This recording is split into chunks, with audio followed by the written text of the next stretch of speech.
The Bhagavad Gita, chapter 15. In this chapter, Lord Krishna describes human life in the form of a fig tree. God and being are described. The Lord God is the life of this world. He is the supreme Lord of all. Chapter.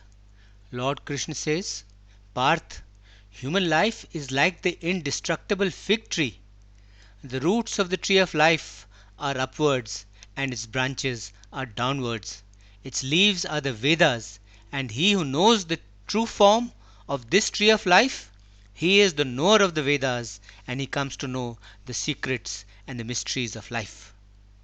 The branches of this tree of life are spread out upwards and downwards, and they are nourished by the three attributes of nature. Objects of the senses are its buds, and the roots of this tree spread out below, in the world of men, in all directions. These roots are the actions which bind man firmly to the world, as a result of which he has to be born again and again. The true form of this tree of life cannot be seen in this world of men, neither its origin, nor its end, nor yet its source is seen here.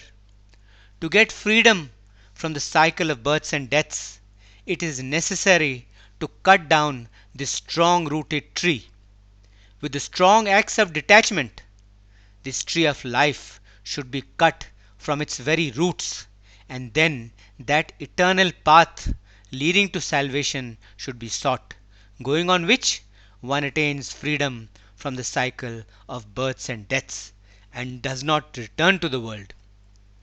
One should seek refuge in that supreme Atma, the soul of this world, from which have originated the ancient streams of life, and which is the source and origin of this entire creation. Those people who have subdued pride and delusion of the mind, who have rid themselves of both of these, who have subdued the taint of attachment, who always reside in their soul, in their Atma, who have understood the duality, the confusion, and the doubt about sorrow and happiness, and have overcome these, and whose all desires have ended, they reach that eternal state which is far, far brighter than the sun, the moon, and fire, which state, once reached, one does not have to return to this world. That is my supreme state, that is my supreme abode. A very small fragment of my imperishable being is always coming to life, and coming to life in this world, it draws to itself the five senses and six the mind, all of which are situated in nature.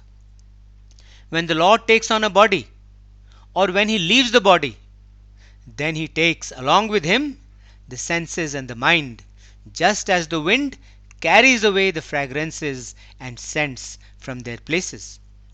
Using the five knowledge senses of ears, nose, eyes, skin, and tongue, as well as the mind, he enjoys the objects of the senses. When the Atma, in the form of the Lord, leaves the body, or when it resides in it, or when, coming in contact with the senses and with the attributes of nature, it enjoys them, then, all this time, the deluded and the ignorant are not able to see the Lord Atma who has been residing within themselves, but those whose eyes of knowledge have opened, they alone are able to see him. Only those yogis who are fully engaged in the practice of yoga and who keep on trying to achieve yoga are able to see the Paramatma residing within themselves. But the ignorant and the indisciplined, even though striving and trying, are unable to see the Paramatma within themselves. The light of the sun, which lights up and warms the earth, is my light only, as are the light and the brightness of the moon. Pervading the world of men, with my life giving powers, I give life to all beings, and becoming the nourishing, sap giving moon, I nourish all vegetation and herbs.